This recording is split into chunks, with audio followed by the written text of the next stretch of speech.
Hey, so what's going on, guys? Forgive me, my flight back to the island from the Challenge Company here in Seattle got delayed by thunderstorms or crew rest last night. I didn't know crew rest was a thing. Must be nice to be in a profession where you have to sleep.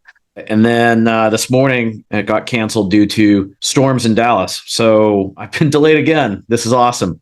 Anyway, so today a Remodel Commander candidate turned up with a problem. His potential clientele can't afford him, or their spouses just won't let him spend any money. And he's in Jersey, but the part of Jersey that actually has money. And he's into building sound studios and home theaters. I mean, this guy's worked with people like Mary J. Blige and Rihanna. I mean, it's impressive stuff. But once again, we have a contractor getting bit by the I build with quality and word of mouth takes care of me bug, because he's competing against 20-year high interest rates and inflation, making everything more expensive. And because his sales process is inviting a third base in the form of an old lady who doesn't like the idea of dropping a year's worth of college tuition on a man cave she gets nothing out of. Okay. So I'd like to share with you my unorthodox, and some would say heretical, sales process to flip the op for a spouse into an advocate and help them find the money. So 3 rules. Rule number 1, we don't sell to Brokies. You can't invent money for these folks. This isn't 2020 when interest rates were basically zero. The middle class uses debt to buy things they can't afford. That's why they aren't rich. So if you like money, in the current market environment, you need to sell to people who have money, not credit. So look at the addresses of your best projects in the last 12 months. What zip codes are they in?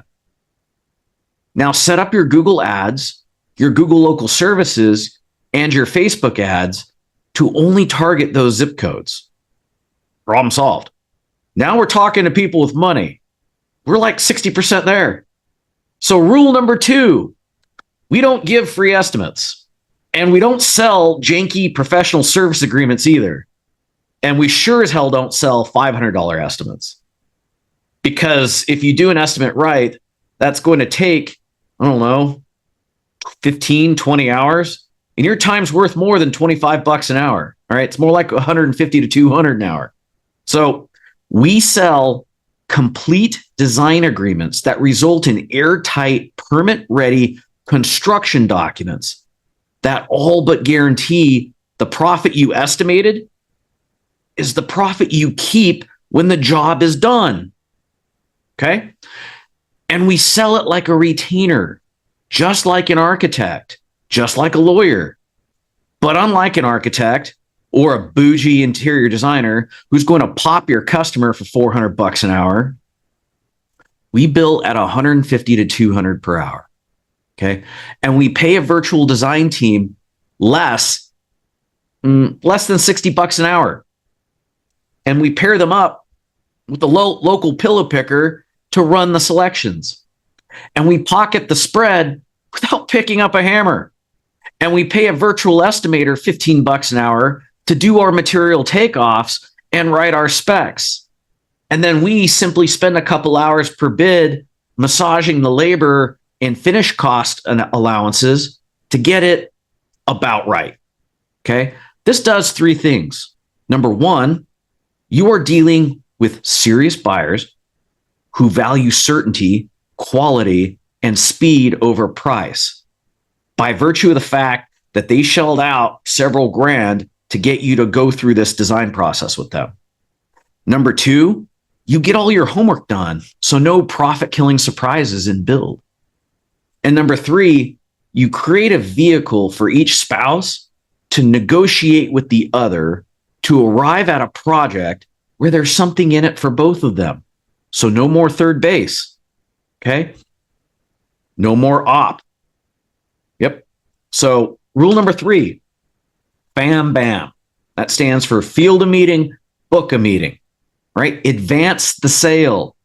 One call closes are for hyper aggressive, commission breath stinking, roofing, windows, exteriors, and solar salesmen. Inside the home, you are a guest. So behave like one. In this modern day of information overload, I've seen the market shift to reward trusted educators who win sales, not gimmicky word tracks. So, of course, always create scarcity and urgency. And of course, always ask for the business. And when they say, I need to think about it, instead of saying, well, what do you need to think about, Bob? Or if they say, I need to sleep on it, and you say, I'm not selling you a mattress, right? Instead of any of that cheesy, cringy stuff, all I want you to ask is, hey, so when is an appropriate time for y'all to get back to me? Set the appointment, answer their questions, advance the sale. Be the trusted educator. Food for thought, y'all. And if you want to increase your number of high margin 6 to 7 figure remodels, make sure you grab your free copy of our referral cyclone method, which is the same SOP I use to train my sales force to get free dream client leads from designers and architects. You can get your copy in the show notes. And if you want to dive further into best practices for how to build a profitable residential general contractor that runs on systems instead of the owner's time, be sure to subscribe to our channel and check out more of our best practices. So stay tenacious, guys.